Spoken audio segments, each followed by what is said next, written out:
Tuition போயிட்டு வரேம்மா. போகும்போது பாலத்து வழியா போகாதடா, அங்கே காத்தும் கருப்பு அலையும். ரோட்டு வழியா போகணும், சரியா? சரிம்மா. டேய், இந்த பாலத்துக்கிட்ட பேய் இருக்காண்டா.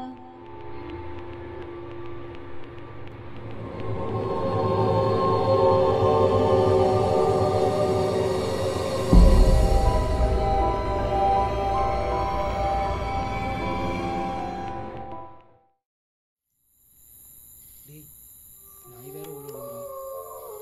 இந்த இடத்துல பேய் இருக்குதுன்னு வேற சொல்கிறாங்க. போன தடவை நான் இங்கே வரும்போது தான் என்னை ஒரு நாய் சரியாக விரட்டுச்சு. இந்த இடத்துல எதுவும் இருக்குடா.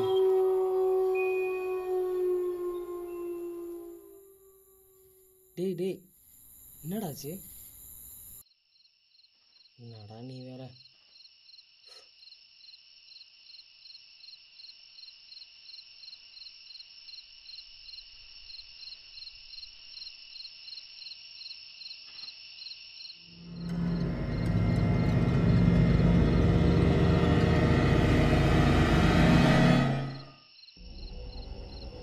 டேய், வண்டி எடுக்க மாட்டேங்கிறேன்.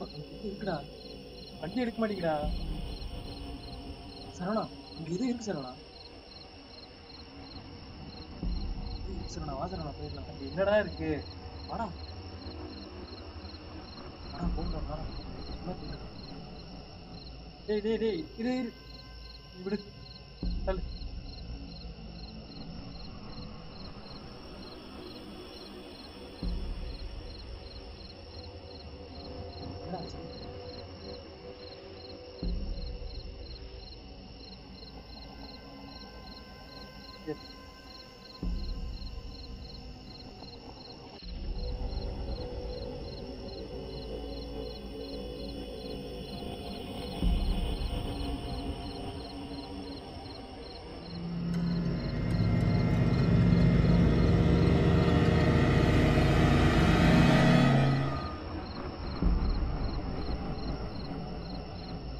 டேய் டேய் தியாகு, டேய் என்னடா?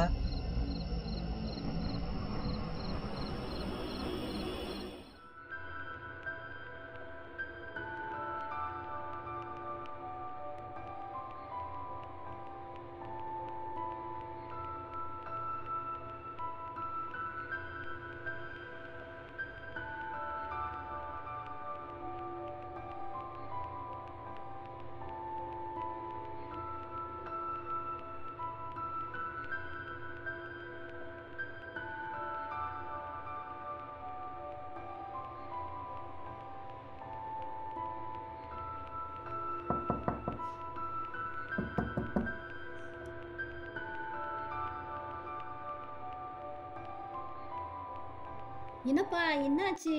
ஏன் இப்படி மயங்கி இருக்கான்? என்னாச்சு? என்னப்பா ஆச்சு?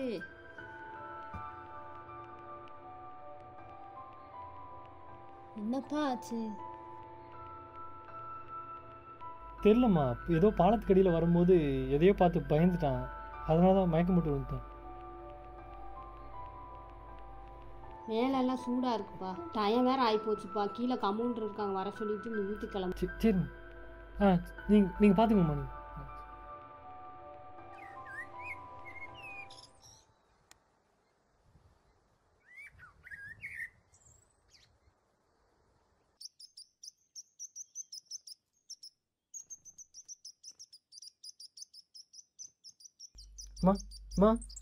அவனை எங்கே கூப்பிட்டு போகிறீங்க? பக்கத்து ஊரில் ஒரு சக்தி வாய்ந்த சாமியார் இருக்காரப்பா, அவரை போய் பார்க்க போகிறோம். அவனுக்கு உடம்பு தான் சரியில்லை, ஹாஸ்பிட்டல் கூப்பிட்டு போகலாம்ல? நேற்று கமௌண்டர் வந்து ஊசி போட்டு கேட்கல, அதனால நான் சாமியார்கிட்ட கூப்பிட்டு போகிறேன்.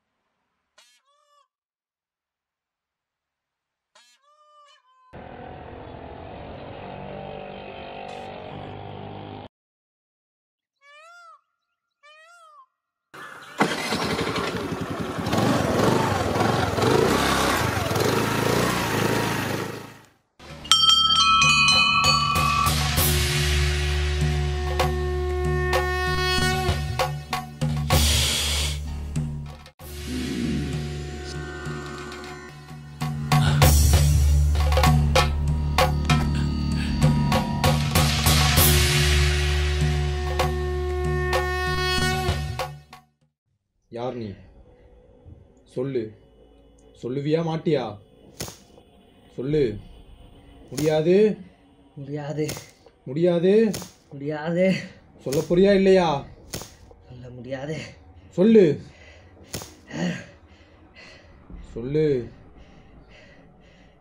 சொல்றியா? சொல்லு. சொல்லு. சொல்கிறேன். சொல்லு. நான் நிறைய கனவுகளோடும் ஆசையோடு இருந்தேன். அதுக்குள்ளே ஒரு ஆக்சிடெண்ட்டில் இறந்துட்டேன். அதான் வந்திருக்கேன்.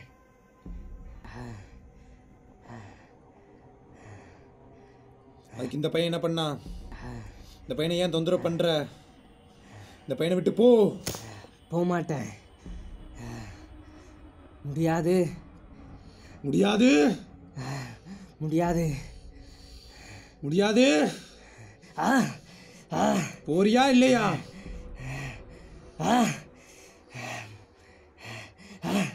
போ.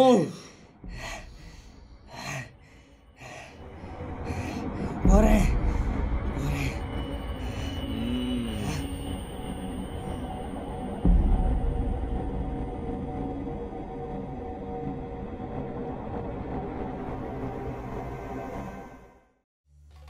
பையனை தூக்குங்க.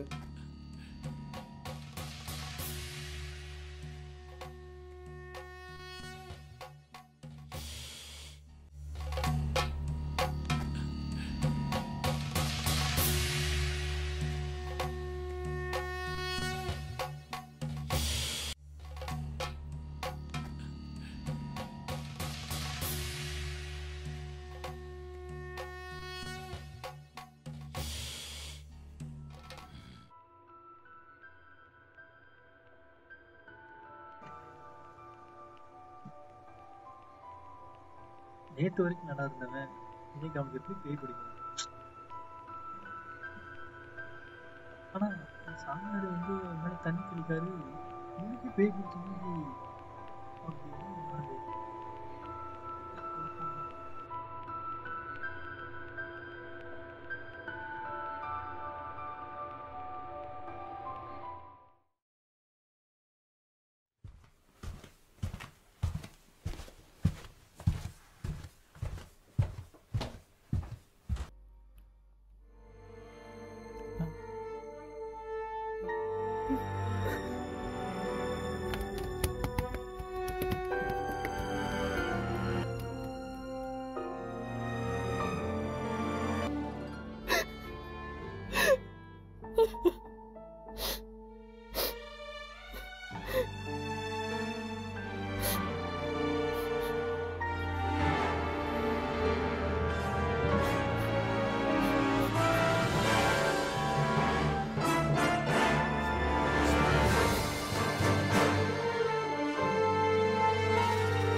ஹலோ.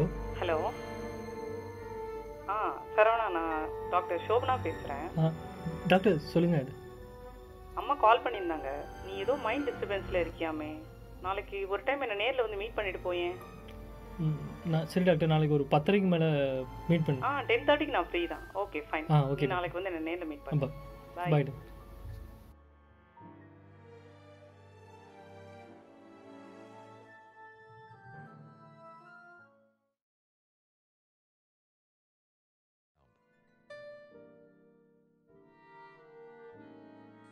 வா சரவணா.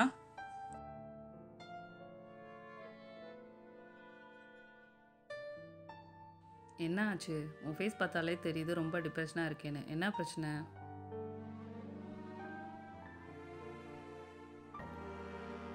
சொல்லு சரவணா, எதுவாக இருந்தாலும் சொன்னால் தானே தெரியும். அப்போ தானே ஒரு கன்க்ளூஷன் வரலாம்.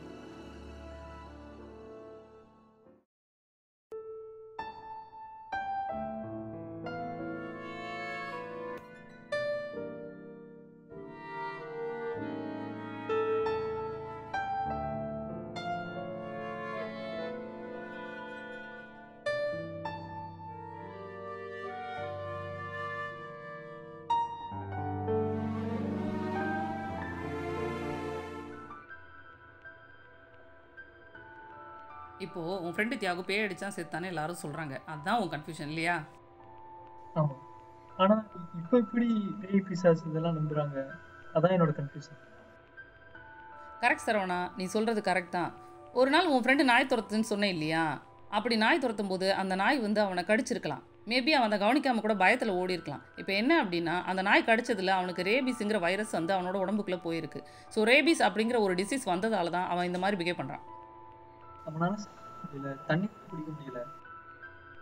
ஆக்சுவலாக ரேபிஸ் அப்படிங்கிற நோய் வந்தால் என்ன ஆகும் அப்படின்னா வந்து தொண்டையெல்லாம் அடைக்க ஆரம்பிச்சிடும். ஸோ அதனால தான் அவன் வந்து சாப்பிடாம தண்ணி குடிக்காமல் இருந்திருக்கலாம். இல்லை, அன்னைக்கு நைட்டே வித்தியாசமாக பண்ணான், அதை நான் பார்த்தேன். கரெக்ட் தான் சரவணா, அதான் சொன்னேன் இல்லையா, ரேபிஸ் அப்படிங்கிற நோய் வரும்போது அவன் அப்படியே மனுஷனை விட்டு மாறி டோட்டலாக நாய் மாதிரி பிஹேவ் பண்ண ஆரம்பிச்சிருவான். ஸோ அப்படி நாய் மாதிரி பிஹேவ் பண்ணுற ஒரு விதம் தான் அவ்வளோ விட்டுருப்பான். இல்லை இல்லை, அவங்க அப்பா அம்மா அன்னைக்கு அந்த சாமியார் கிட்ட கூட்டு போகும்போது அவர் ஏதோ தண்ணி தெளிச்சாரு. அப்போ அவன் ஏதோ பேய் பிடிச்ச மாதிரி நடந்துக்கிட்டாங்க. நான் 2 கண்ணால் பார்த்தேன். ஆக்சுவலாக நாய் மேலே நீ வந்து தண்ணி ஊற்றி பாரு, அது பயந்து ஓட தான் செய்யும். அதே மாதிரி தான் நாயோட ஒரு பிஹேவியர் தான் அதுவும். ஸோ அவன் மேலே தண்ணி தெளிக்கும் போது அவன் பயந்துருப்பான். அன்னைக்கு நாங்கள் 2 பேரும் ஸ்கூட்டியில் வரும்போது அப்போ அவன் ஏதோ உருவம் தெரியுதுன்னு சொல்லி என்னை கூப்பிட்டு காமிச்சான். ஸோ இதெல்லாம் வச்சு பார்க்கும்போது எனக்கு ஒரே குழப்பமா இருக்கு. அப்படியா? அதாவது நம்மக்கிட்ட ஒரு விஷயத்த சொல்லிக்கிட்டே இருந்தாங்கன்னா அப்படியே நாம் அது இருக்குன்னு அப்படியே நம்ப ஆரம்பிச்சிருவோம். இப்போ உனக்கு சின்ன வயசில் உங்கள் அம்மா சாப்பாடு ஊட்டும்போது என்ன சொல்லியிருப்பாங்கன்னா, நிலாவில் ஒரு பாட்டி உட்காந்துருக்காங்கன்னு சொல்லியிருப்பாங்க. உனக்கு பார்க்கும்போது அந்த பாட்டி உட்காந்துட்டு இருக்க மாதிரி தான் தெரிஞ்சிருக்கும் இல்லையா? அதே மாதிரி தான் தியாகு கிட்ட எல்லாரும் பேய் இருக்குன்னு அந்த ஸ்டோரி அவனுக்கு சொல்ல சொல்ல சொல்ல அது அவன் மனசில் பதிஞ்சிருக்கும். ஸோ அதனால் அவன் அந்த இடத்துல பேய் இருக்குன்னு நினச்சிக்கிட்டே பார்த்ததால அவன் கண்ணுக்கு ஏதோ உருவம் இருந்த மாதிரி தெரிஞ்சிருக்கலாம். இப்போ நிஜம் என்னன்னா, தியாகுவோட சாவுக்கு காரணம் பேய் கிடையாது, நாய் தான். இந்த மாதிரி மூட நம்பிக்கையால நிறைய பேர் பாதிக்கப்பட்டிருக்காங்க. மூட நம்பிக்கைங்கிறத விட அடுத்தவங்க சொல்ற கதையை உண்மைன்னு நம்பி நிறைய பேர் உயிரை விட்டுருக்காங்க. இந்த மாதிரி சமுதாயத்துல போலித்தனமான விஷயங்கள் அதிகமாயிடுச்சு. நிஜத்து மேல இருக்க நம்பிக்கை குறைஞ்சிருச்சு. இந்த மாதிரி நிஜத்து மேல இருக்கிற நம்பிக்கையை அதிகப்படுத்துற மாதிரி நம்ம ஏதாவது செஞ்சுதான் ஆகணும்.